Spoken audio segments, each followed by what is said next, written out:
And welcome to a brand new episode of The Stack, brought to you by the Unhinged Vibes Podcast. I'm one of your hosts, Mr. Caramel Thunder, and I'm here with... What's up, everybody? It's your boy, Coastal, a.k.a. Coast Dynasty, a.k.a. the Coast Face Killer, a.k.a. the Blizzard of the Coast. What's up, everyone? Beautiful. And we're also here with... And what's up, everyone? It is Noslen 69ers. How's it going, everyone? Beautiful. So that is the show host for The Stack. Today we have a very, very, very stacked episode of The Stack this week. No pun intended. We have a lot of content to go over. Technically, this is a 2-week wrap-up. We haven't done one for last week with all of the new trailers that came out and all of the new announcements. So there's a lot on our plate. So just to go over what's going to happen for today's episode, we're going to be talking about the Rings of Power, the Lord of the Rings of Power Super Bowl trailer, the Lord of the Rings War of Rohirrim announcement, the Buzz Lightyear or the Lightyear trailer, the Neon Dynasty Prerelease, Obi-wan poster reveal, the Morbius poster reveal, Jurassic World Dominion trailer, news about Games Workshop announces a 5 to 20% price increase on their products. DC movie teasers, which includes the Black Adam, Flash, and Aquaman, and also the Doctor Strange Multiverse of Madness trailer. So that is what we have on the docket today. If you don't know what The Stack is your weekly news roundup. We go over the newest news that happened during the week. We talk about our thoughts on it, and we move on. If a topic demands an actual longer episode, then of course we will delve deeper into that topic. But this is going to be a long one anyways. This is probably going to be a 2-part, I'm going to be honest with you. So just so you know, if we have to cut it short midway through, we'll let you know, and then we'll pick it up on another episode that we'll be posting probably on the same day or on the next day. So keep that in mind. But folks, how you guys doing? Coastal, Noslen, how you guys doing, buddy? Noslen, how's your day so far, bud? Good. Just came home from work. It's been a busy last few days, actually. Is my boy's birthday. He's turning 16, or he turned 16, actually, I should say. Very nice. The sweet so 16. Saturday, we just went to Uptown Lanes, and then Sunday, I just went to Rec Room. So not too bad. It was pretty enjoyable, minus the weather, of course. Awesome. Nice. Very nice. Coastal, what about you, buddy? How you doing? I am cold. It has been awful. It's just been nothing but shoveling and then waiting for it to warm up enough to shovel and then having to deal with the snow. I had to... Some of the things that are, fantastic about when you buy your own house is you sign a contract to make sure this thing doesn't fall apart for the next 25 years. And this is the first winter where we've had where I've been in the new home where we've had this much snow. So I've actually had to try to find our furnace exhaust, which is real boring talk for anybody who's here for the nerd culture stuff. But yeah, I had to find that. And yeah, I had to trudge through basically waist-high snow, which is, not great for the boys. Mm-hmm. That's not fun to walk through that stuff. That's for sure. Yep. But so other than that, I did that all Friday. It broke my spirits. So basically I spent Saturday just lounging on the couch and back at it today. So got my 24 hours of pouting out of the way. And now I'm all ready to go. Very nice. I feel you, buddy. I feel you. I did like 5 hours of snow removal yesterday, plus another 2 hours this morning. It was just a lot of snow removal. And it's not going to get warmer anytime soon. It sucks, but that's all right. Hey, that's what we sign on to live here. So I'll take the good with the bad. It's all good. I'll take it. All right. Anyways, let's get right into the stack because we have a lot of stuff to cover. Now, going right for it. We're going right for the big news. This has been very, let's say, a hit and a miss, mostly a miss with a lot of the Lord of the Rings community. So you'll be seeing a lot of news about this stuff if you haven't yet. If you don't know what's going on, we will fill you in. But first off, I want to know your initial thoughts on the Rings of Power Super Bowl trailer. Okay, I believe we've all watched this. I've watched it over 50 times. I don't know if these guys have, but I've watched it a lot of times. I needed time to soak in the information and to actually gather my thoughts. But let's start off Let's start off with Noslen, buddy. What did you think about this trailer? What did you like about it? Well, I'm a big Lord of the Rings guy, and seeing that trailer, you know what platform is it on? Because I think I'm actually going to Amazon Prime. Amazon Prime? I'm going to subscribe to it. The trailer looks really good. It looks really good. I think, what is it? Rings of Power. Was that about? Was it 20 rings or something like that, or one ring that powers the 19? Yeah. So the story is the story is going to be about how the 20 rings were formed. Mm-hmm. Yeah. No, I haven't seen it 50 times, but I've watched it enough times that I can probably go back and watch it again. But it was a really good trailer. Good trailer for the Super Bowl. Probably got a lot of viewers to see it, but no, I am really pumped and waiting to actually watch the series. Very nice. Okay, Coastal, what about you? What are your thoughts about the trailer? So I've been watching. I watched the trailer a couple of times now. When you added to the trailer that they had previously posted, I'm still not really sure what the show is going to be about. I mean, outside of the general overarching, it's about the Rings of Power, hence the title of the show, right? So, I mean, in that instance, everything looks great in terms of how it looks. So, I'm going into it with an open mind. I don't know a whole lot about where they're going to take it. I don't know a lot about the story itself. Having said that, I didn't know anything about the Lord of the Rings trilogy going into watching those movies as well, and I thoroughly enjoyed all three.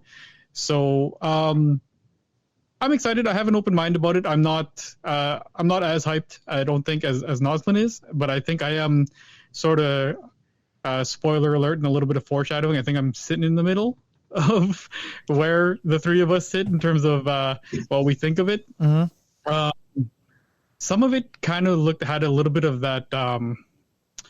What's that? I'm having trouble now remembering what it's called. The Uncanny Valley, where it was. Some of it looked like, is that a person or is that CGI? So some of that sort of threw me off a little bit. But outside of that, I mean,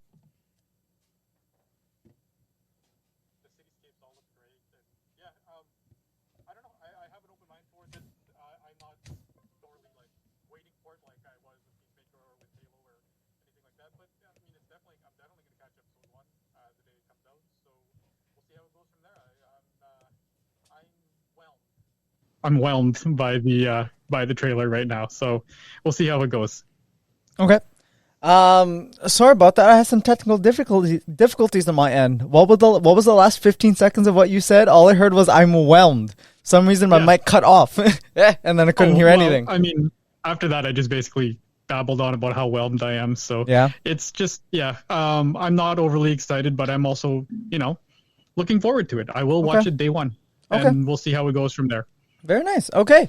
Well, I'm glad to hear that you guys actually really enjoyed the trailer and that you're very excited for it and or looking forward to it and that you will watch it. For me, I'm on the other side of the scale. The main reason why is, number one, legally, they actually don't have the rights to use the actual story of the Silmarillion, of what's in the Silmarillion. Can you guys hear me? No? I can hear me. You can't hear me. If I can hear me, that means it's still recording. Let me see here. We can't hear. There we go. Now you can hear me? Yeah. Okay. I don't know what was going on there. I don't know. I'm not using my actual desktop, right? So I'm using my laptop, and it's a little bit shittier. So, yeah. Okay. Can you hear me now? We can. Yeah. We're good? Okay. So what I was saying was they actually don't have the rights to use the actual story from the Silmarillion, which means they actually had to make up their own story or use bits from the Lord of the Rings trilogy in order to do it. While they were doing this, they actually fired one of the main Lord of the Rings lore guys off the project because it did not fit the vision that Amazon Plus wanted. So there was that. Can you guys still hear me? Yep. Yeah. Okay. If you guys can't hear me, just tap your headphones and then I'll pause it and I'll fix it. Okay. Yeah, we got you. Also, the trailer looked great. In my opinion, though, when it comes to the trailer, there's a difference between people who want to make a series because they love the IP, right? And people who want to make the series because they love the idea of them being profitable and being something else. I think Amazon doesn't love the actual lore and the whole Tolkien universe. They love the idea of what the Tolkien universe can do for Amazon Prime. And in my opinion, it kind of shows in the trailer. The only reason why I believe that is because you should not be putting real-world politics in a show like this. My main examples are because of this. Give me an answer for these questions I'm going to ask you guys, okay? Sure. Now, in Black Panther, would it be out of place if half the population in Wakanda was white? Yeah. Okay. Yeah. Would it be out of place if, let's say, in Atlantis, you saw humans, like actual, like non-Atlanteans, more human-like people there, of all different kinds of races or whatever else? Sure. Yeah? Okay. Yeah, I know where you're going with this, but yeah, sure. In theory it's okay to put like how society looks in a TV show if it fits the big picture, right?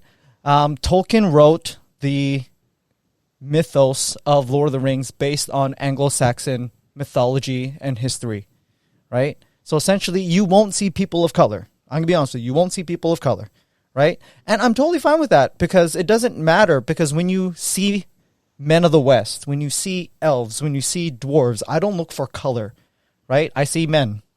I see dwarves. I see elves. And they were written and defined that way in the fine print. And that I don't mind. So if you're going to put women dwarves, at least follow the rule that women dwarves look exactly like men dwarves. Give them beards, right? They need to have beards. Gimli said in Two Towers when they were going to when they were going to Helm's Deep that women dwarves look exactly like men dwarves. Sometimes you can't even tell the difference because they have beards. I think that would be hilarious to see that, right?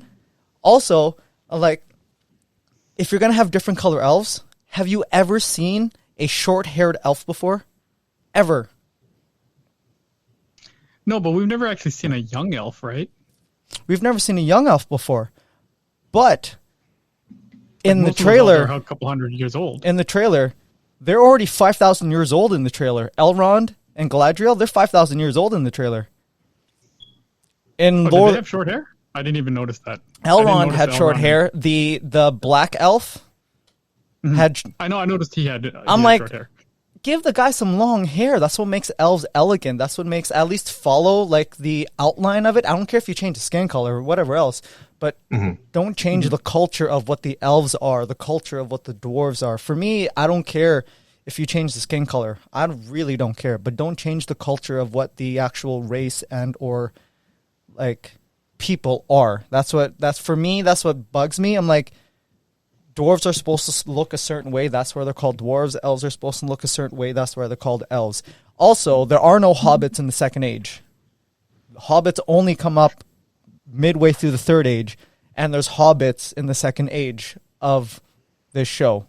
And another thing that irks me is because they condense the thousands of years of the Second Age all into like a short time frame just for the show. I'm like, oh, there's so much rich stuff that you could go through. Each season could be different parts of the Second Age, but instead they switched all of Second Age from the men of Numenor going over to the west to that first battle scene that we see in the Fellowship of the Ring, right? The Last Alliance to there. Yeah. They squished all that in to apparently 5 seasons. I'm like, I'm going to be honest with you. All that could have been 20 seasons long when done right? But of course, since they weren't allowed access to the Silmarillion and this and that and whatever else, they have to find a way around it. And I think at this point, they don't like they're not in love with the Lord of the Rings lore. They just love the idea of what it can do for the company. And it shows because they also got the main two guys, they have nothing on their IMDb. They have no, I guess, credentials other than they fit the big picture that Amazon Plus wants to actually bring it onto them. So that's my thoughts. I'm still going to watch it.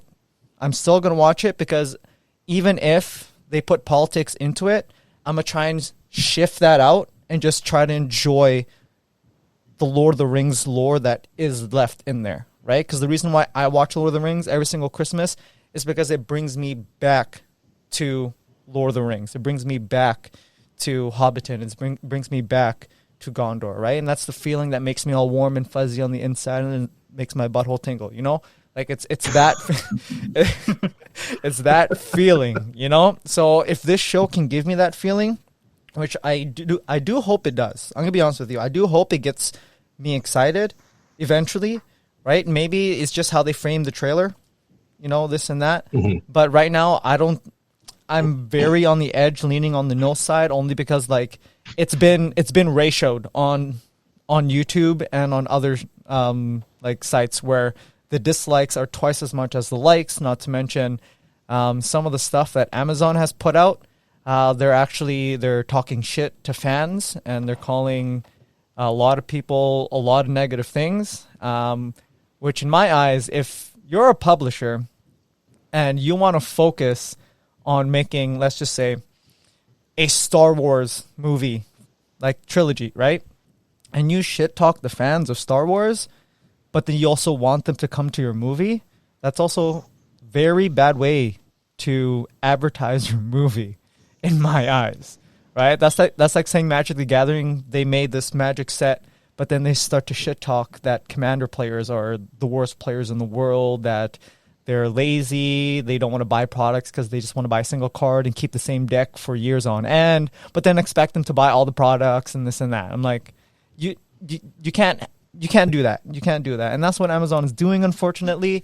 And so far it's backfiring. I don't know if you guys have seen a lot of the news of some of the shit talk that Amazon has been sending out to a lot of the Tolkien fans and this and that. But I think it's absolutely hilarious because you can't expect a fan of Tolkien to support you when they are being shit talked by the people who are making the show. So that's my thoughts on that. I've been watching a lot of good things and bad things. So I've not just been watching like a lot of the negative stuff. I've been reading a lot of the good stuff about the show, this and that. Try to get both sides, right? Because there's never just one side of a story, like you guys know. There's one side, the other side, and the actual truth of it. So I'm trying to read both sides. But right now, it sucks on both ends, right? Because the Tolkien fans, they're buy the book. Buy the book, buy the book, buy the book. Amazon Plus is learn to be flexible, give us a try, but also we're going to shit talk you because you don't see it our way, right? And then there's the middle of like, well, shit, who do I listen to? I'll just watch it and fuck it, right? Who cares? So, yeah, there's a lot of stuff going on. At the end of the day, watch it because you want to watch it, right? And I know that's what you boys are doing, right, Coastal? Right, Noslen? You're watching it because you want to watch it. Right? What I will say when it comes to that is I haven't seen a whole lot of it, just simply because and again, admittedly, I'm not as personally vested into this universe as you are. So I sort of understand why you have a bit of a higher passion towards that. And this isn't directed at you, or this isn't directed at anyone specifically, but I'm always of the tool that, you know what, man, if you're making something new that is based off a previously existing IP, you can't build it for the superfan. You can't build it with a superfan in mind, because you're not going to be able to please them. The expectations are way too high, and a lot of things is because you live in this universe. A lot of things are going to go over the head of a lot of casual viewers, and so you've got to think about it sort of in which way do you want to build this towards. And if you build it towards the superfan, towards the superfans, that's fine, and you make it towards that fan service. Marvel's done a masterful job of that, but at the same time, they generate a lot of revenue, but they do lose a lot of people because not everybody's a superfan of the original source content, right? I mean, we saw that with Cowboy Bebop, right? Yeah. That the fans of the anime sort of went up in arms, and then there just wasn't enough casual interest in there for it to stick around, and that's unfortunate because there were people who enjoyed it. That Like us, we enjoyed it. That's sort of we did. Yeah. We did. I thought I was looking forward to a season 2. Me too. And I think that's how I'm here. Like I get the point of view of sort of a hardcore fan that, you know what, you're taking what I like and you're sort of mangling it. But at the same time, I also see that point of view from the other point of view, like that there is for a certain subsect of those superfans, there is no pleasing them. So Yeah. to try to cater to that group, especially when they're not right, they're just loud. So I see it in other fandoms, and it's just, man, like there's things that I'm a super fan of that I didn't like. For example, Preacher. I didn't love it because it didn't sort of hit the it didn't hit the buttons that I wanted it to. Okay. As a fan of the comic book series. But I was like, okay, that's cool. It's just not for me. And I sort of stopped watching it after episode 1, but I wasn't online trying to get that shit canceled, which is a little... But again, I'm not saying I'm right either. That's just sort of... I always find it weird when really hardcore fans of something want something from that universe to fail, which I've seen sometimes. And I'm not saying that this is what's happening with you. I know that you're sort of just trepidatious and kind of nervous about it coming out and being not great. So, Yeah. And that's fair. That's just sort of my 2 cents about it is, I get your point of view. I'm just, I don't have the vested interest that you do. So I'm just hoping it turns out, and it's not really a loss for me if it's not good, but I can see it being sort of heartbreaking for you if it's not good. So honestly, that's totally fair. Like I wish I had that mindset right now. I'm gonna be honest with you. I wish I had that mindset. But the whole time while watching that trailer, I was like, this is the exact same thing that they did to episode 7, 8, and 9 of Star Wars. And look how that turned out. I was like, they added in politics, and it sunk so fast. How did it turn out? How did it turn out? $1.1 billion in domestic revenue, baby. That's how it turned out. Yeah, 1.1 billion. But also... they're not making any more Star Wars movies based off that timeline because they found that they can make more money off of like spin-off ones, right? Like not tied to that stuff. I'm like, yeah, they made a lot of money, but a lot of people hated the movies too. So it's like, so I was like, yeah, either way, they get their pie of getting the dough, and they get some fans get their back scratched and some fans get their back scratched of talking shit about it. But either or, they still made the money, right? So the other thing too, though, is that, you know what? I saw all of the criticisms and all the shit talking about 7, 8, 9. Here's the thing. 20 years ago, that was the exact same thing these same superfans are saying about 1, 2, 3. 1, 2, and 3. But 1, 2, 3 was actually good in my eyes. In my eyes, 1, 2, 3 was amazing. I liked 1, 2, 3, and I liked 7, 8, 9. I mean, I didn't love 7, 8, 9, but it was fine. And the thing is, if there's a set of movies, like for example, if I told you I was a fan of the Fast franchise, and I love the Fast franchise, which you do, except that I hate Fast 1, I hate Too Fast, Too Furious, I hate Tokyo Drift, and I hate all of the ones that have The Rock in it. Am I really a fan of the Fast franchise at that point? If you hate 6 out of the 9 movies, how are you really a fan of this franchise? You're not really a fan at all. Not really a fan at that point. So no, that's totally fair. That's totally fair. I don't know. So that's just my point of view. I don't know. I try to bring as much positivity as possible into the nerd culture because there's so much negativity when it comes to it. So, but yeah, no, I hear what you're saying. I hope that in this instance, I think that the two of us will agree that we both hope you're wrong on this one. I hope I'm wrong too. I'm willing to. I want to bet on me being wrong, but it's I don't know. For me, it's just I get what you're saying. So But anyways, speaking on brighter news of Lord of the Rings, this I'm actually very, very much excited for. The reason why is this show has Weta Workshop involved with it.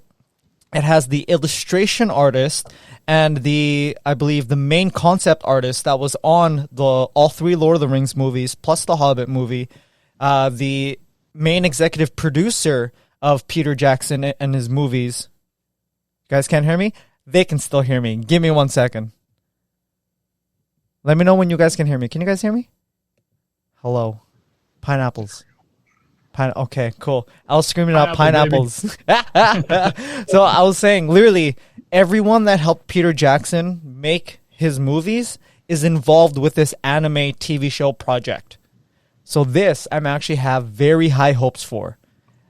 Not to mention... So go ahead. Sorry, do we know where it's going to? So this TV show is set during a time frame where Rohan is essentially being sieged.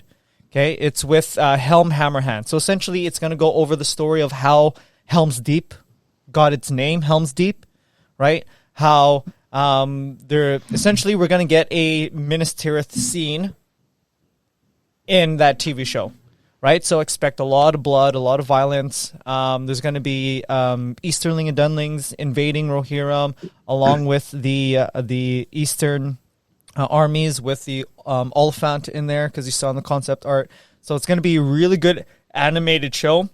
The concept art that was released seemed very promising. Yet again, I believe this show comes out in 2024. 2024. Ooh. So by the time this show comes out, I'm hoping when this show comes out for season 1 that we already have 3 seasons of the Rings of Power. That's what I'm hoping. Okay.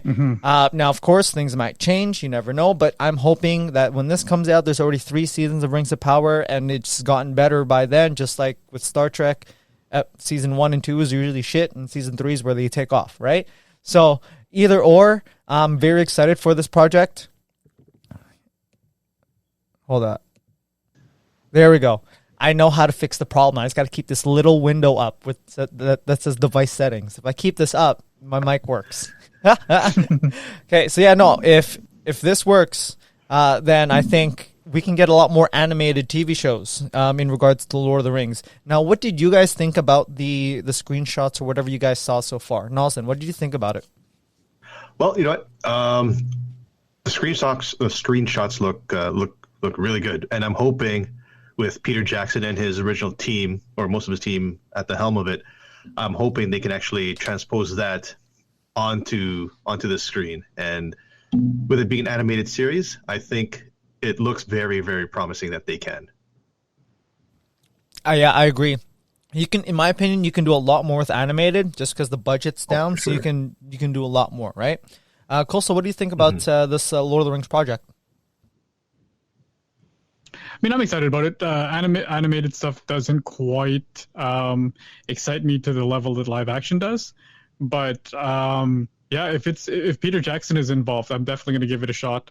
Like I said, I don't have quite the connection, but I thoroughly enjoyed it, and I do love the Realm of Man when it comes to Lord of the Rings. So it'll be interesting to see that. And I mean, the Battle of Helm's Deep, it's, what are we looking at now? 18 years old, and it's still the standard bearer for large.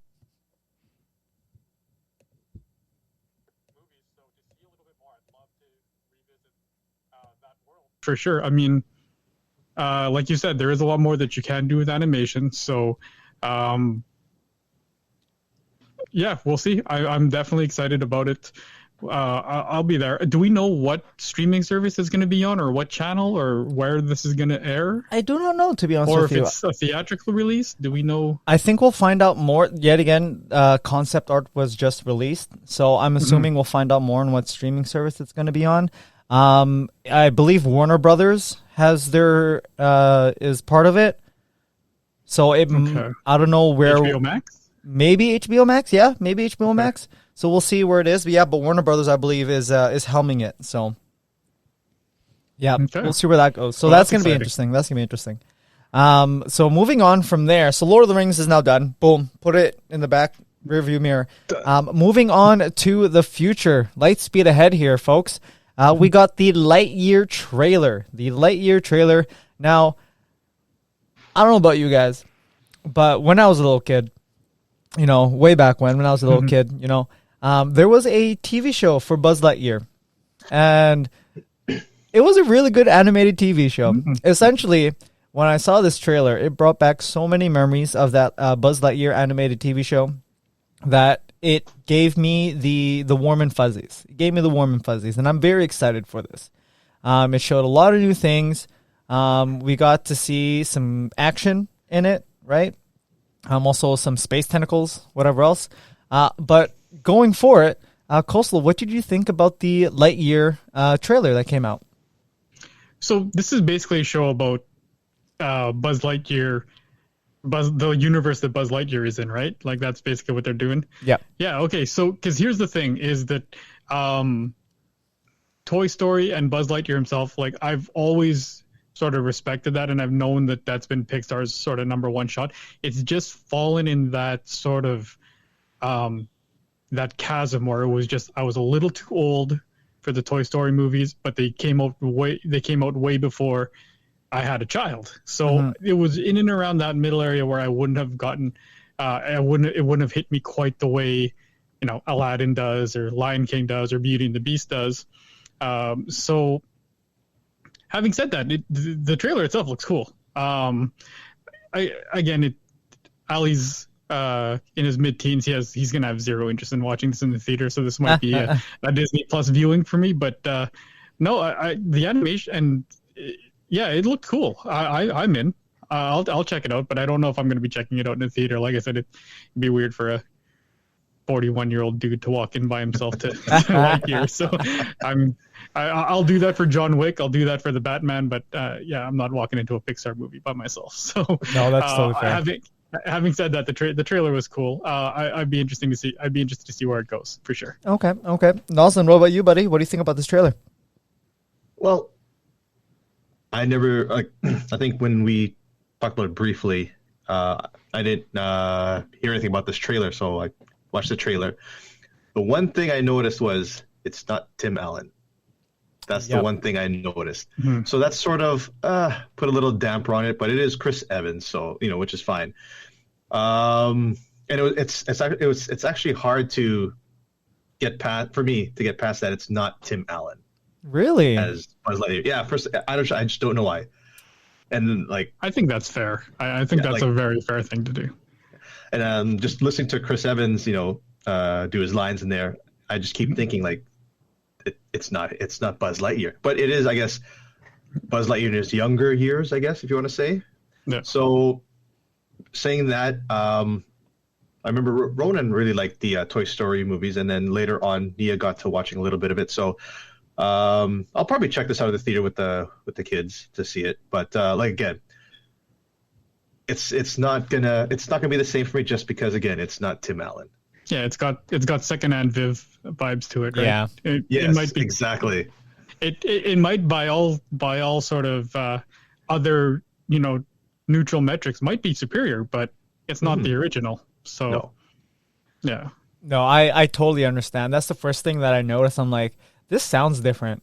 This definitely sounds. And then I saw him like, oh, that's why it's Captain America playing him. That's why it's But yeah, it makes sense, I guess, because Chris Evans is huge right now, right? Yeah. If you think about it, he's huge right now. So of course it's going to be a big name to a new project, whatever else. But then again, Tim Allen is Tim Allen, man. Like, let's be real here. I think he ain't exactly busy right now. Yeah, right. You never know. Well, I read that he wasn't asked due to, I guess, his so-called political stance. I'm not sure what. Has he been canceled? I didn't even know if he was canceled. Yeah, some people are saying that. Well, I was reading that some say he was pro-Trump, but then there have been times when he's actually said stuff against Trump. So I don't know what is going on, but I know it sounds his political beliefs might have been why he wasn't asked to be Buzz Lightyear. Okay, that's totally fair. That makes sense. Right. That's sad because he's the voice of Buzz Lightyear. Let's be real here. He's the voice. He's the voice. But yes. You know what? If Chris Evans can knock it out of the park, hey, I'm cool with it. As long as it's a good movie at the end of the day, I'm fine with it. Yeah, we'll see what happens. Yeah. And talking about seeing what happens, I did not see what happened at the pre-release. Did you guys see what happened at the pre-release? Did anyone attend the pre-release? Noslen? Oh yeah, we'll go with Coastal? Noslen first. I did not attend the pre-release. I wanted to, but I had actually plans prior to that. I wanted to go, but in the end, I ended up buying. Well, not buying, but I ended up getting the Neon Dynasty set, the booster set, and the pre-con. Yo, Coastal, just a couple days ago. I like how he framed that. I not buy. I got. God. Yeah. You didn't buy it. You got Nope. the set. I got it. Oh yeah, no, I don't worry. I do that all the time. That helps justify it. Yes. I didn't pay for this. I just got it. That is So too let's not funny. talk about the other stuff. Yeah. Let's not talk about the credit card bill after. Oh no. Coastal, what about you? Did you get anything, or did you attend anything for the Neon Dynasty pre-release? No, unfortunately not. Like I had said, I was super pumped about Neon Dynasty. The art has been fantastic. No legendary creature has really spoken to me. So, and then on top of that, there was a delay in Kill Team that we reordered, and I bought it the pre-release weekend. So that sort of went. That was my my geek budget for that weekend. So I couldn't really justify buying the Kill Team starter set and going into pre-release knowing that I'm also probably at some point going to pick up a set booster. I still want to sort of let things play out first before I decide to plunk some hard-earned money down, because the set looks, in terms of the art, looks really cool, but man, getting burned on Crimson Vow has sort of has taken a bite out of my enthusiasm for picking up set boosters. So we'll see where it goes going forward, but the budget just wasn't quite there, and I'm not much of a limited player either, so that's probably why I didn't attend the pre-release. I remember we had talked about this. I was supposed to go to my first pre-release for Crimson Vow, and then we had a giant blizzard, and couldn't head out there because they actually canceled it. So there we go. Wow. Okay. Yeah. I'm on the same boat with you. I did not attend or buy anything yet again. I did promise myself, I'm gonna split my spending, from between Magic and Warhammer. It went from 50-50 to 60-40 to 70-30 to 80-20. Now it's just 100 on one side. It's just 100 on Warhammer. That's it. It's like 120 minus 20 because you've been selling out of Magic to get into Actually, yes, Warhammer, I'm in the negative on Magic because I've been selling my Magic to fund my Warhammer. And if you haven't been doing that, folks, ladies and gents, Noslen, you should. You sell the cards that you do not have. That you do have, that you are not using, that do have some value. And my recommendation is any card over $1, trade that sucker in. It doesn't matter what it is. If it's over $1 in value, boom, bring it in. Whatever else. I brought in another 35 cards to our local game store.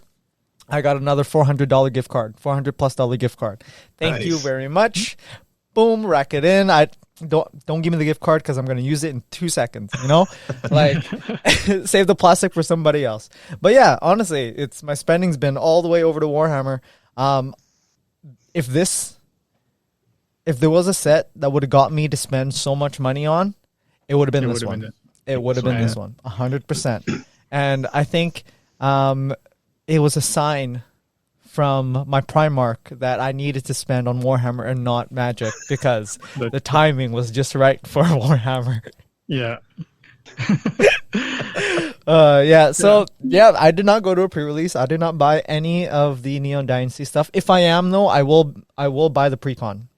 I will buy the vehicle pre-con. That's the only thing I would buy, and or singles. If I'm gonna buy it, it'd be singles and the pre-con. That's it. Yeah, when I saw the pre-con deck list, that sort of was the impetus for me not to really spend anything. I was kind of disappointed in what they had, at least in terms of value, because it was just on top of everything else, the pre-cons should provide sort of value for you, and these have been out of the box sort of the least valuable pre-cons that they've come out with in over a year or in a long time. So that was a bit of a bummer. So we'll see. Like I said, I'm out on the pre-cons, and then we'll see where I go in terms of my spend, because the art looks amazing, and I love the world. I love the flavor. Just we'll see how it goes. I haven't really found a commander that I want to build around.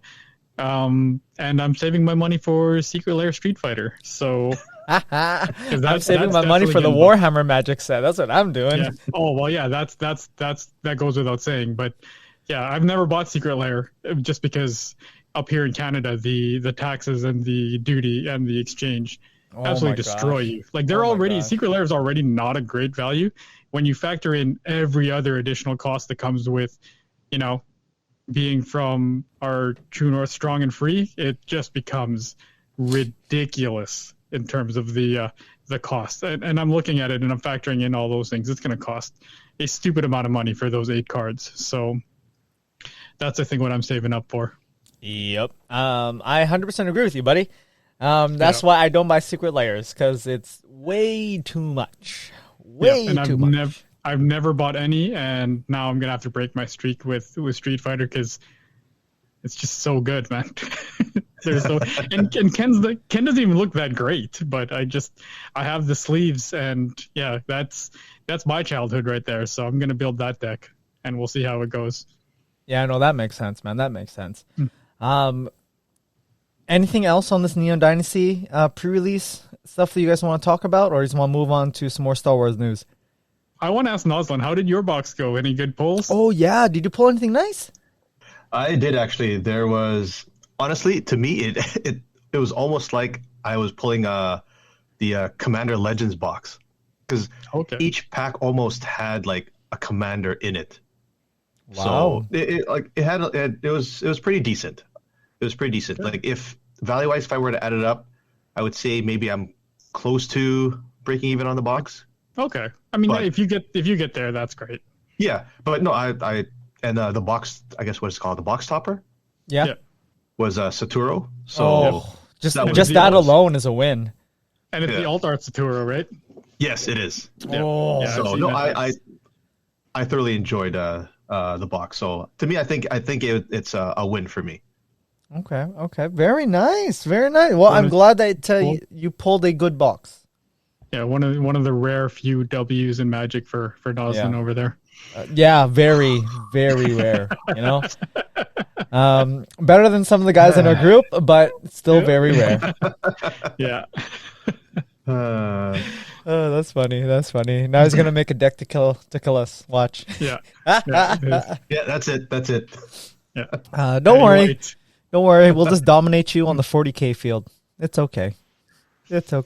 I make no promises of that. I'm so bad at 40K right now. It's not even funny. We're learning. It'll be a different story when we know our stuff. Right now, we're all of us are learning. So the games don't count. Okay, moving on. We got some new Star Wars news. I'm actually very excited about this. Now, the new Obi-Wan poster, the Obi-Wan Disney Plus TV series was announced way back when, but now the first official poster has released. Along with this poster, there was a what was it, Coastal? A Disney Plus like spot? Yeah, sort of a behind the scenes sort of snippet, if you will. Okay. Yeah, featurette is a good word. So a Disney Plus featurette based on the show, behind the scenes of the show, also came up on Disney Plus. And let's just say, in Coastal's words, this is going to be a 10 out of 10, boys. Yes, right here, right now. I'm going to tell you right now, this is going to be a 10 out of 10. Not only is Obi-Wan coming back, we got the man himself, Anakin Skywalker, coming back. And they said they're going to be crossing swords. No homo. They're going to be crossing lightsabers and fighting each other. Boys, I'm excited. I'm very excited. Oh, yeah. Yeah. Like, don't get me wrong. Episode 3 has its downfalls, but one thing that was amazing was that lightsaber duel at the very end of the movie. That was by far one of the best things about the first 3 movies, 1, 2, and 3, episode 1, 2, and 3, was that lightsaber duel. If we get more of that in this show, at least the one snippet of it, buddy, I'm done. That's it. Get ready for season 2, 3, and 4. This is going to be great. Noslen, what do you think about this news, this new TV series that's coming out soon? What are your thoughts on it? Well, like you guys, I'm really excited, and the announcement of Hayden Christensen coming back to play as Vader, I think right there that just sets it up for me to watch this anytime, any chance I can get. I will be watching it. On that, like what I want to see too is in this series is I guess what is it? Will we see like little young Skywalker with Uncle Owen, because they are in Tatooine, right? So will we be seeing that as well? I'm gonna tell you right now, we will be seeing a young Princess Leia. It's already been confirmed that we will be seeing a young Princess Leia. I do not know if we'll be seeing a young Luke. That's the only thing. They just confirmed that we'll be seeing a young Princess Leia. So on regards to your thing, yes on Leia, no on Luke, maybe. So yeah. Coastal, what about you, man? What do you think about this new TV show? What about the news? Are you excited for it? I'm hyped, man. Let's go. Prequel. That, like you said, me and you, we're very rare in that we prefer the prequel. Like the prequel is our favorite. The prequel trilogy is our favorite trilogy of the Star Wars movies. And I mean, as much as I personally enjoyed Phantom Menace more than the other two, there is definitely something to say about, from a neutral point of view, that the third one, Revenge of the Sith, is the best of the three. So I can't wait to see Hayden. You just said that they've confirmed that we are going to see a young Leia? Yeah. They said there's going to be a young one. Is she going to be on Alderaan? I'm assuming so, just because like she was raised on Alderaan, right? So maybe she's going to be on Alderaan, or I believe her parents are delegates, right? Her parents are diplomats, so it could be Bail Organa. Yeah, so maybe they might be traveling or might be on Alderaan. So you never know. So if that's the case, we might see a nice Alderaan background landscape, and I think that'd be really sweet. Yeah, I mean, maybe we see Jimmy Smits, baby. Yeah, Bail Organa. That'd be cool. That'd be really cool. Yeah, like I said, you know what? I was as excited about this show as you would typically be, sort of not super hyped, but it's like, oh yeah, no, this is going to be a good show. And then they announced that Hayden Christensen's coming back, and I'm like, okay, I'm in. I'm 100% in. I'm not as enthusiastically in as you are, AJ, I think, right now, but yeah, it's going to be one of those ones, another one where it's like, well, I have a reason to keep Disney Plus again, because it's like Disney Plus, out of all of my streaming services, is actually, I think, the one I watch the least, but it's the one that I watch day one of any show that comes. I only usually typically watch one or two shows at any given time for Disney Plus, but I'm always watching them. So yeah, just got to keep that up, because Obi-Wan and Moon Knight will be enough for me to keep my subscription for another 2 months, and then after that, Mando season 3. So it looks like Disney Plus is just gonna find a permanent home. Wow. Here in the Coastal household, because we just keep finding spots. They just keep finding shows that are going to be good enough, and Obi-Wan's definitely a clincher for me. Yeah. You know what? Thinking about it now, Coastal, you're right. Like when it comes to Disney Plus and like Netflix and Amazon, I'm gonna be honest with you right now. Amazon Prime, I don't watch, other than watching like The Legend of Vox Machina or Reacher or whatever else. Right? Like I don't watch it at all. It's literally I have Amazon Plus only because I'm a Prime subscriber. That's the only reason why I have it. For Disney Plus, I agree with you. I watch it less than Netflix, but everything I watch on Disney Plus is day one release stuff. Yeah, I have to admit. Yeah, I think in regards to priority, I think Disney Plus holds a more priority than Netflix does, only because Disney Plus has a lot more stuff that I'm interested in. Mm-hmm. Yeah, I think for me, Crave has jumped to the top of the list for me. Crave is good. I love Crave, man. It's got Star Trek and everything on there, and it's so good, man. It's so good. Yeah. And for our non-Canadian contingent, I mean it's the Canadian version of HBO Max. So that's where we get Peacemaker. So yep. Oh yeah. Any final thoughts on this Obi-Wan poster reveal / featurette before we move on? Actually, the one thing I wanted to mention, you guys mentioned episode 3. The one thing that I liked about episode 3 was when they were putting Christensen in the Vader suit, and then right when the helmet went on, you hear his James Earl breathing. Jones. Yeah. The breathing, and I was like, oh yeah, that's it right there. Yeah. Yeah. I'm hoping we hear that. I'm hoping we hear that breathing. Oh, that'd be great. Yeah. I know we will because he'll be Vader, right? But Yep. it'd be great. It'd be great if James Earl Jones came back as well and did some voice of the Vader. You know, that'd be cool. Yeah. Under the mask, it's James Earl Jones. When the mask comes off, it's Hayden Christensen's voice. That'd be great. That honestly, I'd be fine with that. I think Hayden Christensen would be okay with that too. You know. I think that makes sense in terms of voice modulation, right? Oh, and yeah. I mean, the last time we heard Vader breathing would have been Rogue One, right? And that's chills down my spine when you heard the breathing. So, if we get the end of Rogue One Vader coming into this show, let's go. Oh, that's gonna be savage. Second favorite out of the Star Wars series is Rogue One. Mm-hmm. Oh yeah, that's true. Yeah, I agree with that. Episode 5, man. Episode 5. The Phantom Menace. Yeah, no. The Jar Jar. Whew. Yeah. Jar Jar's a great character. Jar Jar. Hey, he is a great character. He would have been a great Sith Lord if people weren't pieces of shit and shat on him right from the beginning. He would have been a great Sith Lord. Super fans, telling you, man. Hey, man. Super fans. They're the best and the worst part of any sort of nerd culture. Yeah. That's fine. Moving on. Speaking of super fans, during the Super Bowl, the Morbius poster was revealed. Unfortunately, it was only a poster, but that is fine because the poster was fire. The poster is fire. Now, looking at the poster, it looks like we got some like echolocation waves coming up from the back with the whole cast in it. Now, are you guys excited about this Morbius movie? Are you guys excited about it? Coastal, are you excited about the new Morbius movie coming out? It's got Jared Leto, and Morbius is sort of a vampire, right? Or he's vampire Jace. I mean, outside of that, not really.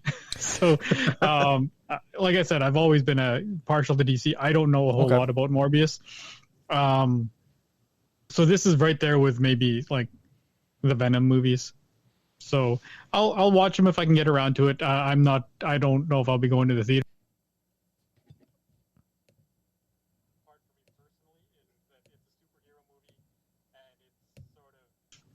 Vampire centric, and I love Blade and I love Crimson Vow. You would think this would be right up my alley, so I'm very confused as to why this doesn't grab me the way I think it theoretically should. Okay. But I mean, you guys might be able to sell me on it. It's sort of I'll watch it when it comes to Disney Plus. Okay. Noslen, what about you? Are you excited for this at all? You know what? I'm about let's say a 5.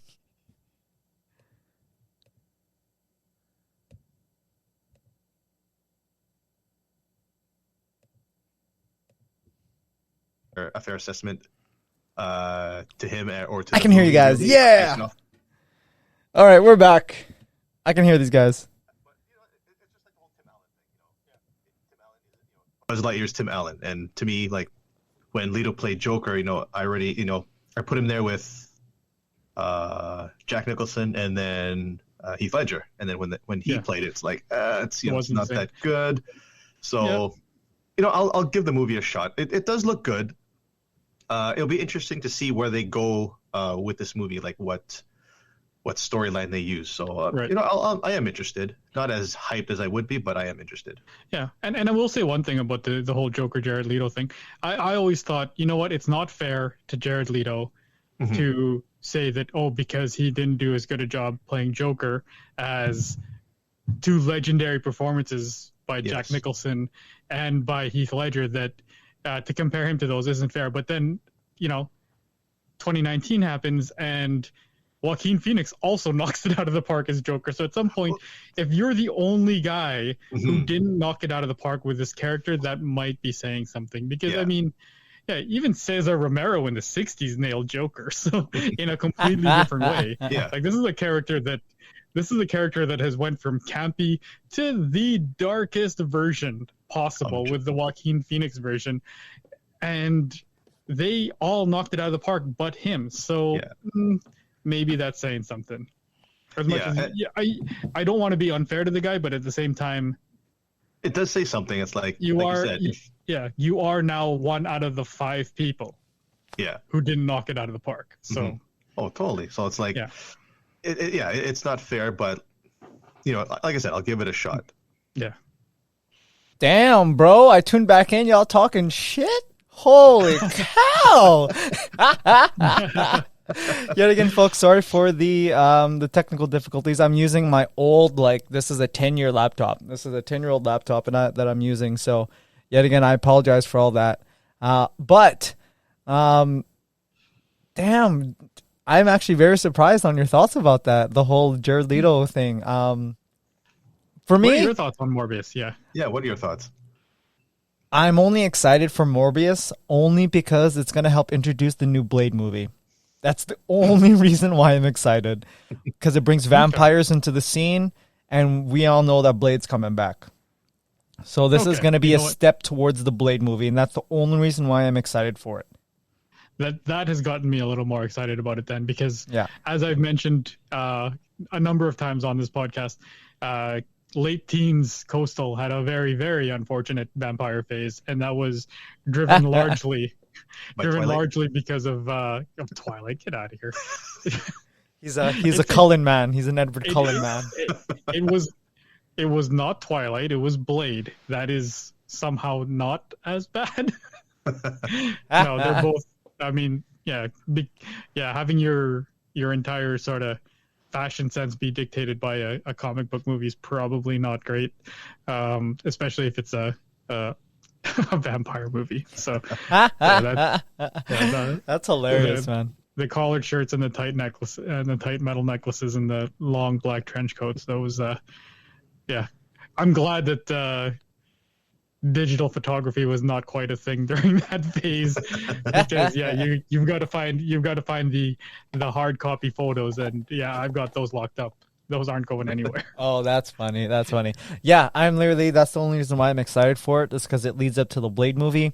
Also because it has the Andrew Garfield Spider-Man in the background of it as graffiti art. So I'm like, cool. It's part of the, I guess, whatever, So that's the only reason why I'm excited for it. But other than that, I want to see more trailers coming up. I want to see more trailers. Then I'll get more excited. But speaking of Spider-Man and the whole No Way Home thing, Jurassic World Dominion is pulling a Spider-Man No Way Home kind of situation where we get guys from all movies. Everywhere. Holy cow. I was looking at this trailer. I'm like, cool, we got some more dinosaurs, this and that. We get the new actors, and then all of a sudden, the old school trios came back. I'm like, oh, snap. Yeah. So they're bringing everybody in for this one. Are you excited about this Jurassic World Dominion movie? Now, I'm going to be honest with you. I've only watched the old Jurassic movies once each, and I don't remember much about them other than the actors. So you guys are, of course, more experienced. I don't want to say old, more experienced. And I don't know if the first generation of Jurassic movies, I don't know if you guys were excited about them when they first came out, or they were kind of in your ordeal or age range. But I would love to hear your thoughts on this trailer coming up. So, Coastal, what do you think? So I was 13 when Jurassic Park 1 came out. Oh, wow. And that was, so I was right in my sort of wheelhouse of figuring out what I liked in terms of pop culture, and just sort of branching out on my own, and not just sort of picking up what my parents happened to bring into the house in terms of movies that we would rent from the video store. So Jurassic Park, the first one, does hold a special place in my heart, not only because the movie itself was a technical masterpiece for its age.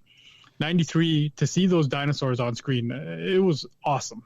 So it was definitely a game changer, and you see it in terms of its impact in pop culture, Wayne's World, Lampoon did a little bit. So it was sort of ubiquitous, and just it was sort of omnipresent in pop culture in the early to mid 90s. I didn't watch. I watched 2 once, and I've never seen 3. Jurassic Park 1 does hold a special place in my heart, because I did go to Universal Studios Hollywood the next year. Nice. So I saw, there's pictures of me on the toilet that Newman gets eaten off of. I've ridden in the actual Jurassic Park sort of the Jeeps that they've got. That's awesome. Yeah, so a lot of the tours were shaped like that. It was so that is near and dear to my heart. So I am excited to see a lot of the original characters come back. Mind you, at the same time, outside of maybe Jeff Goldblum, they were not the stars of Jurassic Park 1, right? The dinosaurs were the stars of Jurassic Park 1. So we'll see them, and yeah, it's a nice touch of nostalgia. I did see the first Jurassic World. I haven't seen the second one. I've heard the second one's awful, but I haven't seen it yet. And the first one was sort of not bad, but forgettable. Okay. Right. I took Ali to it because he was younger at the time, and yeah, we both started. It was fine. So we'll see where this one goes. I do need to watch the second one so that we can get into this third one. Again, probably not something I'm going to see in the theater. But whenever it shows up on a streaming service, I'll definitely put it on. It was nice to see them. It's not enough to pull me to the theater because, like I said, as much as it's nice to see their faces, they weren't the stars of this movie of Jurassic Park 1. T-Rex was the star. That's fair. The Raptors. They named a Canadian basketball team after the stars of Jurassic Park 1. Yeah, so, that's fair. That's totally fair. Which again, to this day, 2022, I will fight this to the death. The stupidest name you could possibly give any professional basketball team was to name the Raptors in 1995. That was the dumbest thing. And it shows now. It's aged horribly. Wow.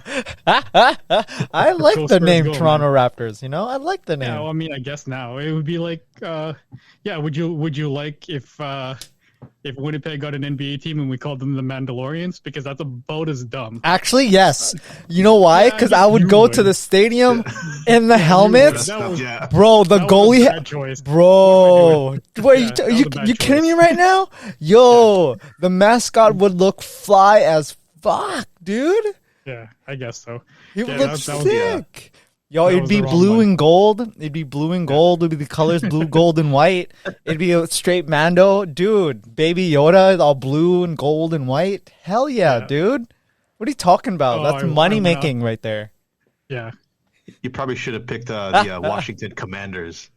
Yeah, right? That one is I don't know I don't know why they came up with that name, but that's funny. If Commanders is what they can come up with, I don't know.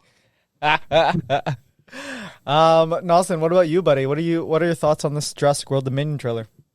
Well, like you said, I watched the first 3, but long time ago. So all I remember was the T-Rex and like Mark said, Jeff Goldblum is all I remember from that one. But I believe this is supposed to be the final movie for this franchise. So wow, see them all back. It does bring a little bit of closure. So, hype wise, you know what? If the family wants to see it, I'll go see it. But other than that, I will probably wait till it comes on Netflix or whatever streaming service and watch it then. I remember my wife watched, I guess, the first Jurassic Park. I guess the one with what's his name? Jurassic Park 1, the latest one, whatever it is. Yeah. And Jurassic World? Jurassic World. Yeah. And then I remember I was watching part, but she already watched it before me. And of course, she spoils it. There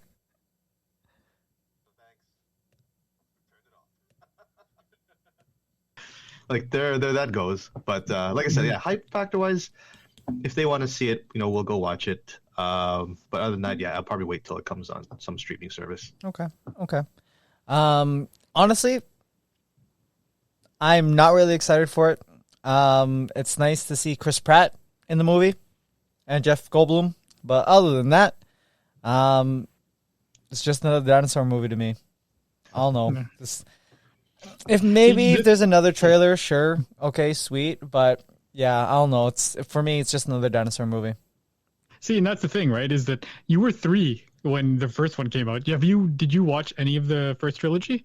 Yeah, I did. I've watched all 3 of them, but yet again, I've only watched them once, and that was way back when, right? So, for me, there's no nostalgia to it other than, it's nice that they kind of, mirrored the first trailer for Jurassic Park 1 to this trailer, right? You kind of have the same, T-Rex in the movie theater kind of feel, the Velociraptor screaming in your face, whatever else, right? Like they mimicked some of the shots and whatever else in the trailer.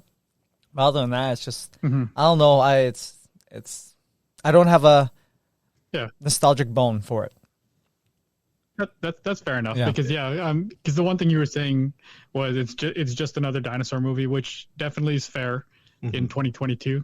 In '93, it was the big thing. Dinosaur movie. Yeah. It was the only dinosaur movie. So and wait, this movie came out in '93. Jurassic Park came out in '93. Okay, so that was the year I was born. So I had no way of seeing it then. You were born in '90, man. You're even younger than. Oh. Gross. No wonder he no calls way us of old seeing all the it. time. Yeah, no shit, eh? Oh Jeez. man, yeah, that's Right. just your old age, just losing the memory, eh? Yeah. It's starting to go. Oh, that's funny. That's funny. Yeah. I for sure would not have been seeing this day one, 100%. Yeah. Okay, moving on. So with the game that we play with Games Workshop, there's been a lot of backlash and a lot of people accepting the news. A lot of people are kind of against it, whatever else. But Games Workshop announces a 5 to 20% price increase on their products. Now, my question to you is not necessarily on the Games Workshop announces the price increase, but essentially it's the price increase in general. Do you think companies like Games Workshop and possibly Wizards of the Coast, or we've seen it with gaming consoles, like with the video games.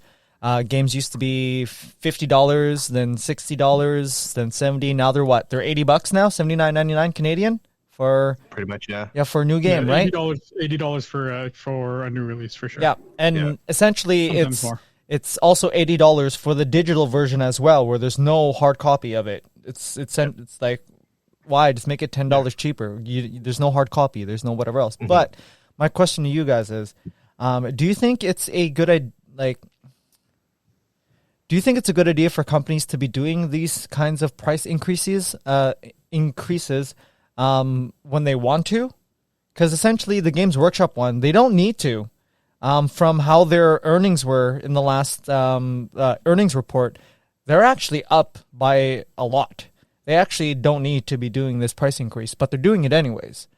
So do you think it's a good idea for companies like this to be increasing their price on products? Like, would you be okay if Magic did this with their stuff? Instead of a box being $170 to $180, it'd be $200 a box now? Or what are your thoughts? Noslen, let's start with you. You know what? Let me pass this over to Coastal because I think with it being the Games Workshop, I think you guys have more in-depth. Okay, but for the question was, it'd be any company. So like, what if Magic did it, or what if like any kind of company, right? So like, what would you do if Magic increased the price to all their products? Well, if they did that, then I'd be really looking at cutting my spending for sure.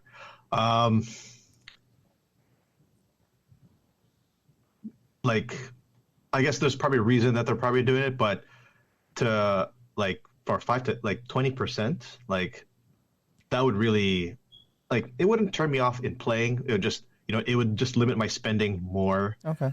But if it did go up like an astronomical amount, then I would really think about, is it worth it now? Like, is it worth buying the latest product that comes out? We've had fun with the same decks for I don't know how long already, so I'd probably look at that. But yeah, if it starts to raise in price, as let's say each year, then yeah, I'd really look at my spending, and it almost, if it gets to that point, turn me off in buying the latest things, the latest product that comes out. So Okay. If maybe there was let's say for example Dominaria, like that was probably my favorite plane. If they were to come back and it was a bit pricey, I may buy it just because it was one of the first planes that I really got interested in when I was playing Magic. That might be the only reason, but other than that, I'd probably wait. Okay. No, that's totally If that fair. makes sense. That's totally fair. Yeah. Coastal, what are your thoughts on this? Should companies be increasing their prices regularly like this, or do you think they should be holding off or whatever else? What do you think? So listen, I mean, every company has done the whole because of the pandemic and because of the supply chain and because of the shortages, we have to increase prices type of thing. But I mean, none of them have ever lowered prices when things got bad, when things got cheaper. So, Wizards of the Coast is guilty of this too. Commander sets used to be $35 Canadian, and what are they now? $59. Yeah. Right. They're $59 now in Canada.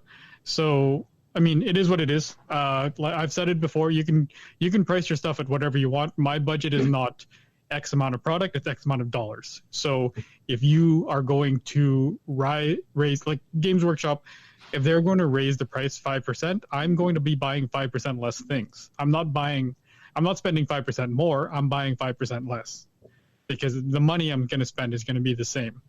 Now it's going to get to a point where that value isn't there. And now we're both relatively new to the hobby. Yeah. But in some of the videos that I've seen, it isn't a lot of the backlash hasn't come not just so much for the price increase itself, it's the value housed within each of the boxes that has been really getting tagged. Is that a lot of the stuff it's not only is it 5% more expensive, but you're getting like 30% less plastic.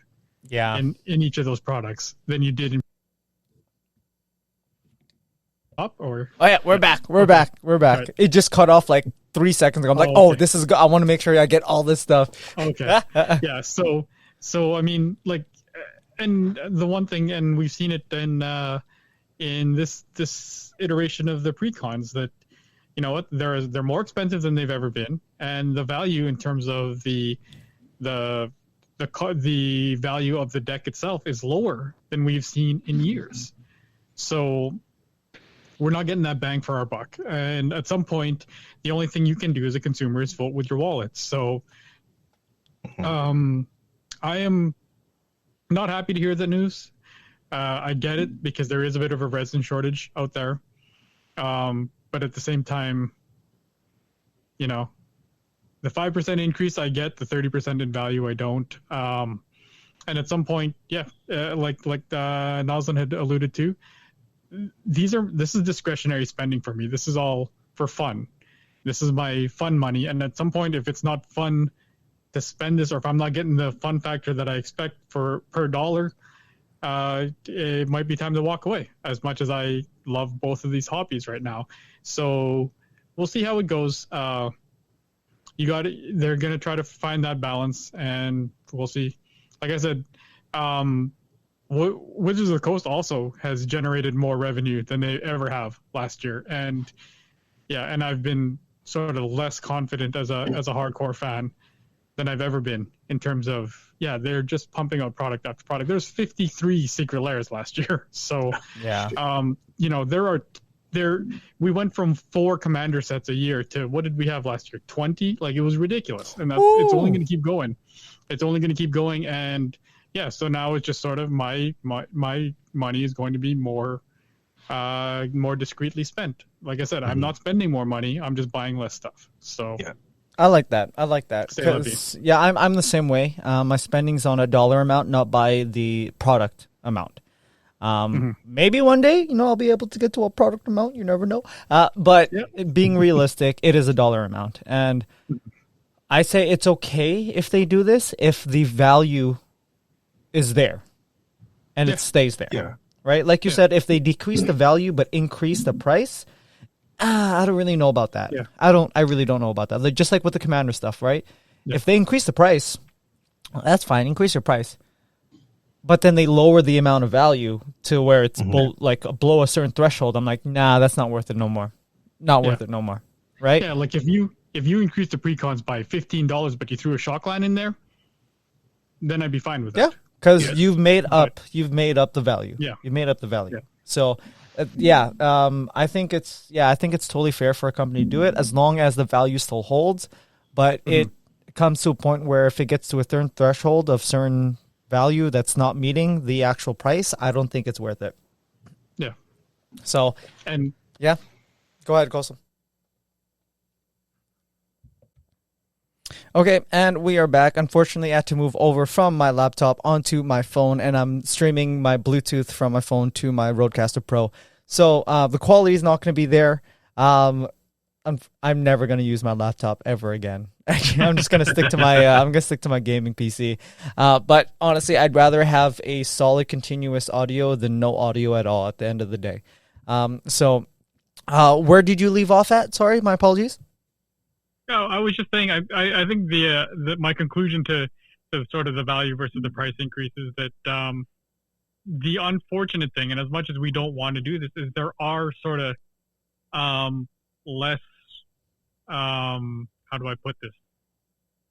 More scrupulous ways to get back into our hobby without giving the source companies our money. Proxying cards is free in Magic, and having access to a 3D printer is becoming a lot easier for Warhammer. Yep. So at some point, we don't even need to quit the hobby. We just have to quit giving them the money. And as much as I like to support the companies that do that, there is a threshold where, make me feel valued as a customer, right? Yeah. So that's where I sit, because I don't like playing with proxies, and I don't think I enjoy playing with 3D printed. I haven't done it yet. I don't, but that's sort of my process with proxies in Magic. I would imagine would carry over with Warhammer. So, but yeah, like I said, you have to give us the value for our money, especially when you look at this as discretionary spending. Yeah, I 100% agree. I do hope that you get into 3D printing, because I would love to help you with 3D printing. It's fun. I have been unfortunately browsing 3D printers. I don't know if it's in the budget anytime soon, but it wouldn't be the first time I bought something that wasn't in budget. So, hey, honestly, when it comes to 3D printers, you let me know. We can have a chat, and I can help you out with products and whatever else. Yeah, I'm definitely not having that talk with you, or else I'm going to be convinced to buy one. Because there's some that you want to stay away from. I'm going to be honest with you. There's some you want to stay away from, and there's also different types of printers, right? So right now, not knowing that is what's keeping me from buying one. So I'm going to stay as ignorant as possible. That's totally fair. Any final thoughts on the price hike up, or should we move on to some DC news? Go ahead, Noslen. I was going to say, instead of that gym behind you there, it might be a 3D printer. Yeah. Well, I hope I use it more than I use this gym. That's fair. That's totally fair. Okay, let's move on to some DC news. Now, DC, during the Super Bowl, released a teaser trailer for all their new all their new projects coming up in the future. So we got the Black Adam teaser trailer, the snippets of the Flash movie coming out, and the snippets of Aquaman stuff coming out. Now, I'm asking you boys right away, are you guys interested in the DC products coming up? Because the trailer, in my opinion, looked really well done. It looked very exciting. I'm actually very excited for all the stuff coming up. But let's start off with you, Noslen. What do you think about the DC stuff? The only one that I'm actually interested in is the Black Adam. I'm not really interested in the Flash or the Aquaman, but Black Adam is probably the one that I'm really interested in the most. What they put together looked well done. They don't give too much, but they give enough that it hooks you in. So out of the three so far, I think it's Black Adam that's got me hooked. That's got me interested in the DC. Yep. Wow. Okay. Cool. So what about you? Are you excited for the new DC projects coming up? I'm a DC guy, man. I'm pumped. Seeing Flash and Aquaman in Peacemaker was awesome. So I was not all that. I remember I'm excited about the new Flash movie just simply because we've been hearing what the plot point is going to be, and that sounds super interesting. Black Adam's with The Rock. That's going to get me in the door. Aquaman, I've never really fully been all that invested in or that interested, but like I said, I'm a DC guy, and if we can fold in those characters, like I said, 2022, I think in terms of timing might just be the best time for them to sort of come out guns blazing with these movies, because Marvel is in a bit of a rebuild phase right now, right? Yeah. They just finished with their phase one, or whatever they called that, right? Where they ended with the last movie. Yeah, the Infinity War saga. Yep, exactly. So now they've got to sort of rebuild and sort of start folding in some new characters. So there is a spot there for DC to get in and make a name for themselves and sort of start taking some of that box office while they have a chance. And I think that's this is their opportunity. So I'm excited, and I think they know that too. So I think they know that they've got to knock it out of the park. I think this might be, at least to me, sort of their last stand. If these three movies sort of drop the ball, it's going to be tough to recover because they've dropped the ball more than once. And yeah, there's only so many times you can fumble a ball before you get cut, right? Yeah, so for sure.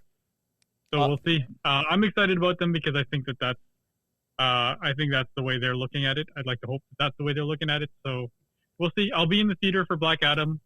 Probably in the theater for Flash. We'll see how it goes for Aquaman. We'll see when we see a little bit more about it. Okay, I like that. Yet again, like I said, I was very excited for it. Going upon what you touched upon about the whole Avengers thing in Marvel, I read an article saying that the last Avengers Endgame was the last Avengers movie.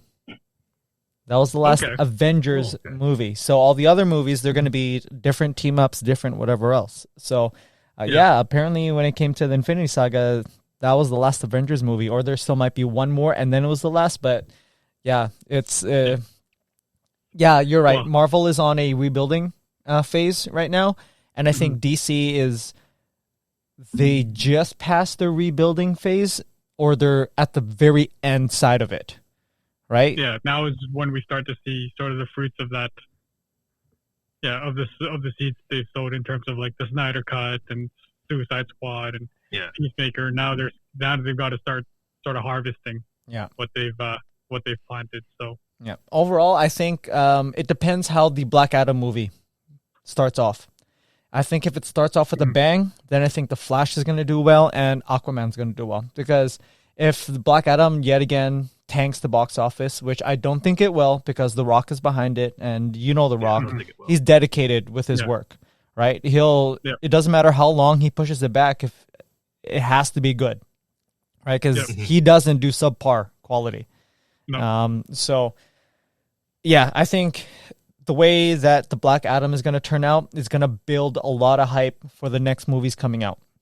So that is good. That's good news for DC. And we're 2 weeks away. We're 2 weeks away from the big one, right? Because they did show a little bit more. It wasn't just Black Adam, Flash, and Aquaman. Yeah. Batman, right? There's the Batman, and he's coming. Yep.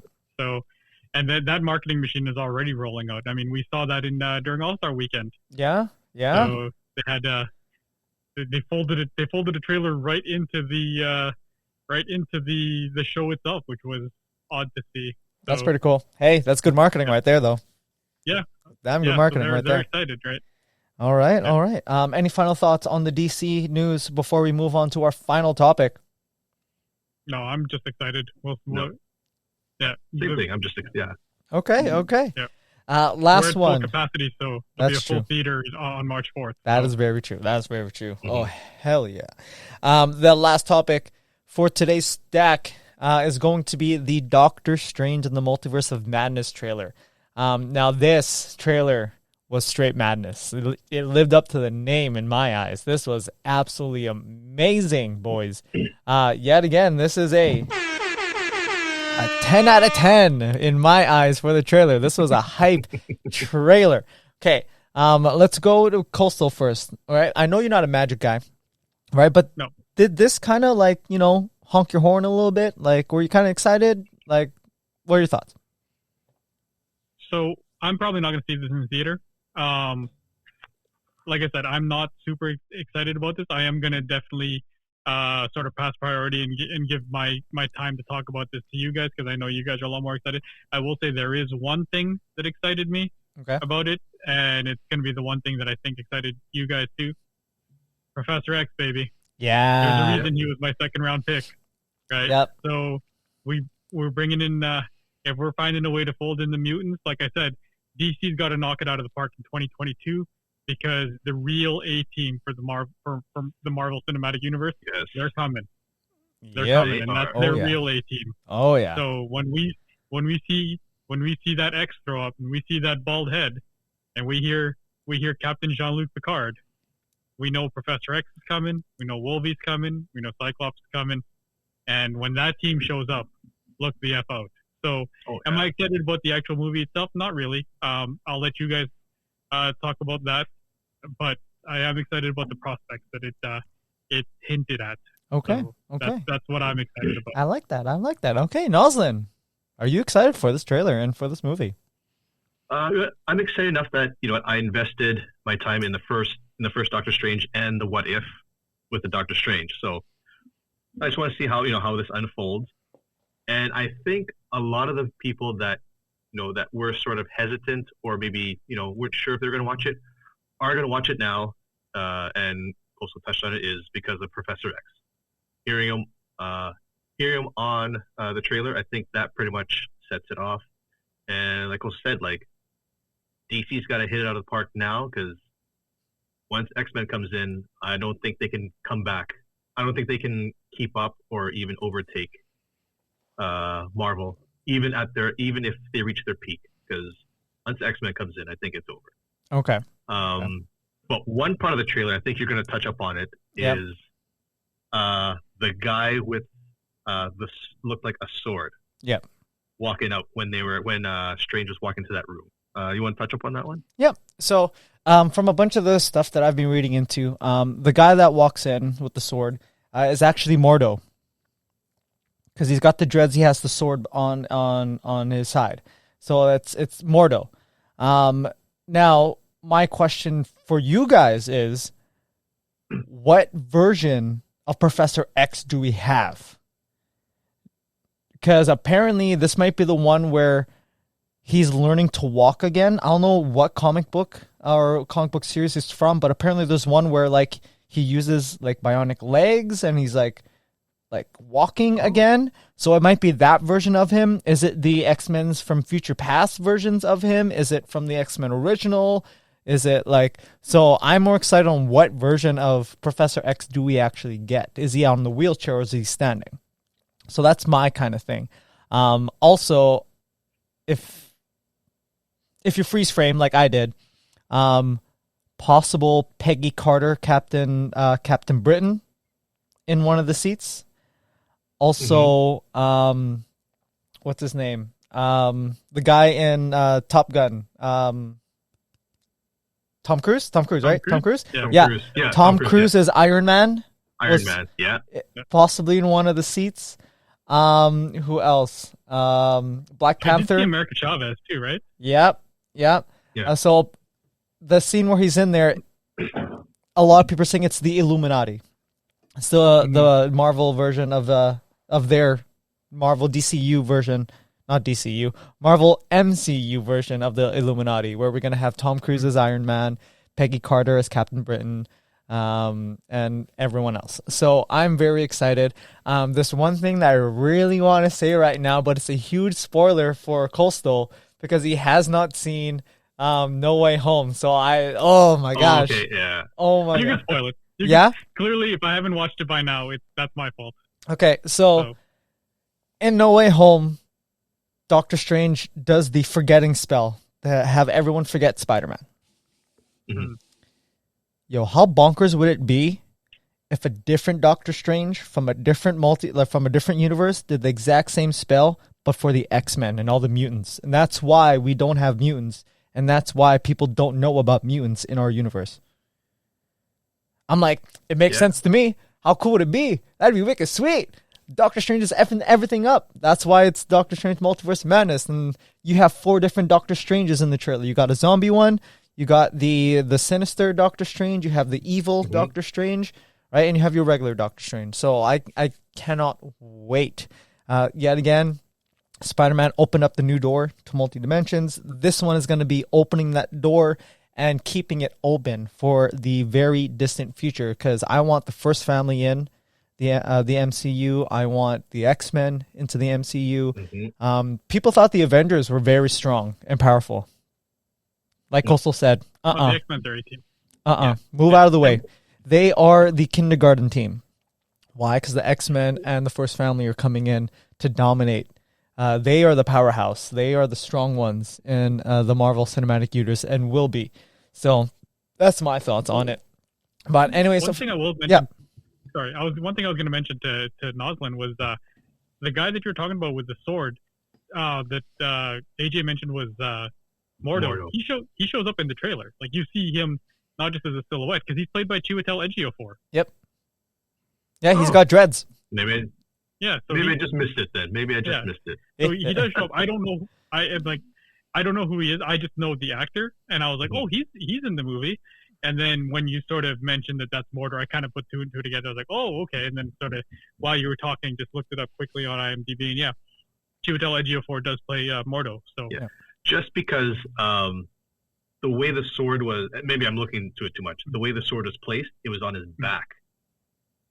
And if you remember, Blade has his on his back. But again, so you thought it was Blade? That'd have been cool if it was Blade. Okay. That'd have been wicked sweet. It was placed on his back. Because I know Mordo's is usually on his side, but his was on his back, and he had that long trench coat. It looked like. So to me, it looked like I thought it was Blade. But I could be wrong. I hope I'm wrong because I hope it's Blade. If it's Blade, that's 10 times cooler. There's pictures of Mordo with it on his back. On his back? So so then it is on his back. Then it is on his back. Yeah. That's my fault then. Damn! Oh man, if it was Blade, that would have been so much cooler. So much cooler if it was Blade. Let's be real here. That would have been so cool. Final thoughts on this Doctor Strange Multiverse of Madness before we head out, Coastal? X gonna give it to you, man. Let's go. Damn right. Noslen, what about you? X-Men. Damn it, you took it. All right. So, of course, we always got to end it off with what is on our watch list. What is on our watch list for the past week, or in this case, 2 weeks? And what are we looking forward to in the next week? So, Noslen, let's start off with you, man. What's on your watch list the past 2 weeks, and what are you looking forward to watch in the next week?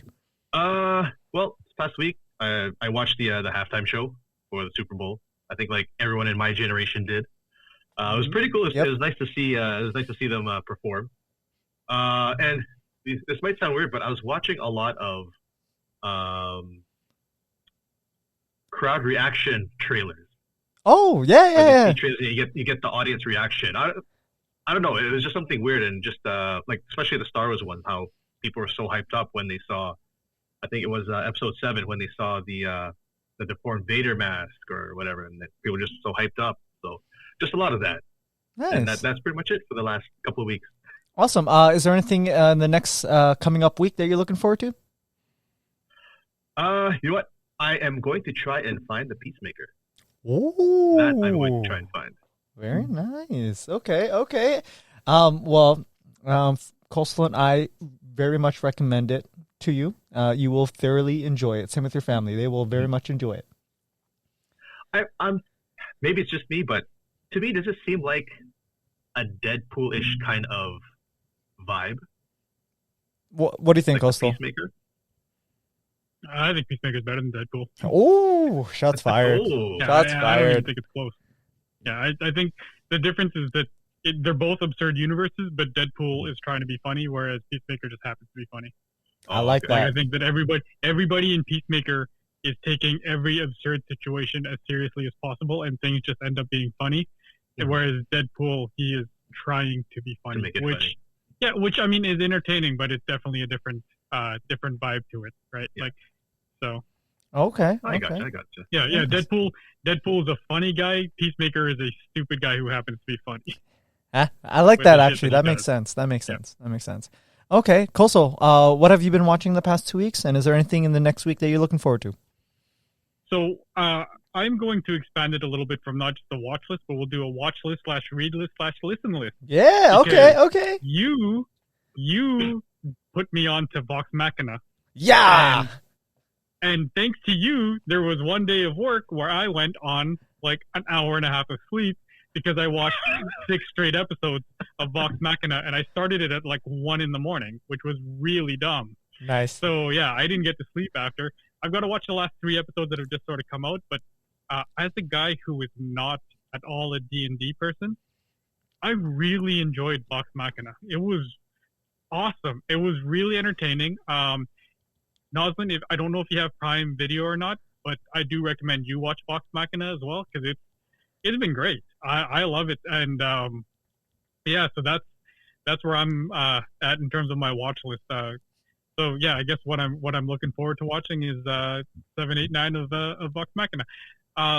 last Stack episode, I did also say I wanted to watch the Pam and Tom, Pam and Tommy show on Disney Plus. I haven't gotten around to that one yet, so that's still on the list.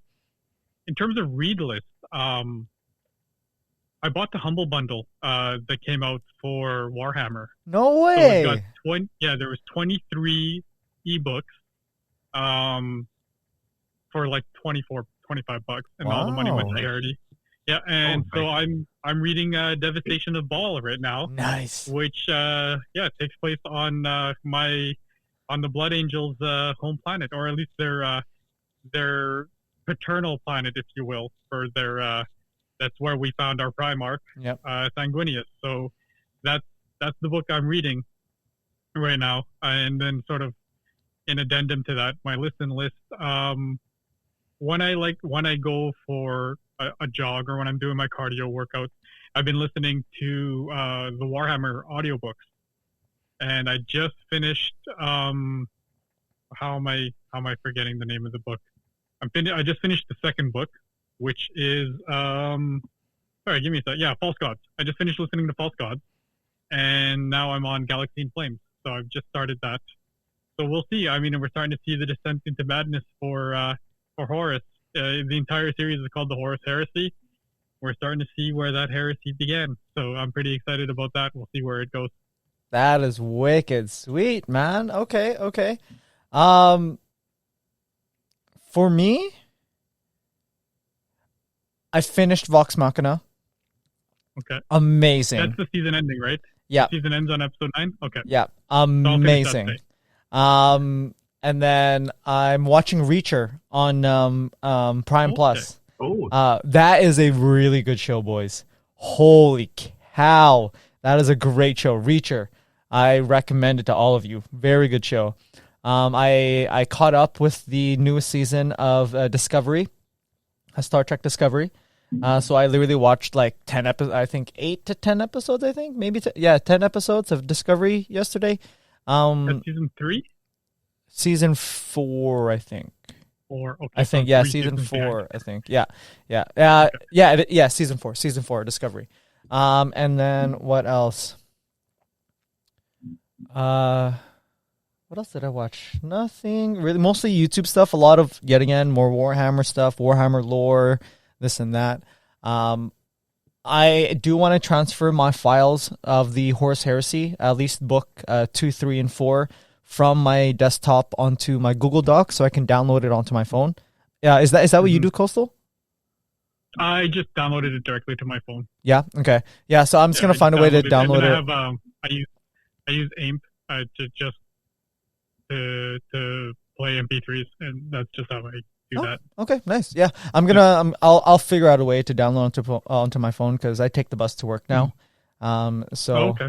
Yeah, I'll just be listening to it on my 40-minute bus ride. So other than that, yeah, man, like it's been a lot.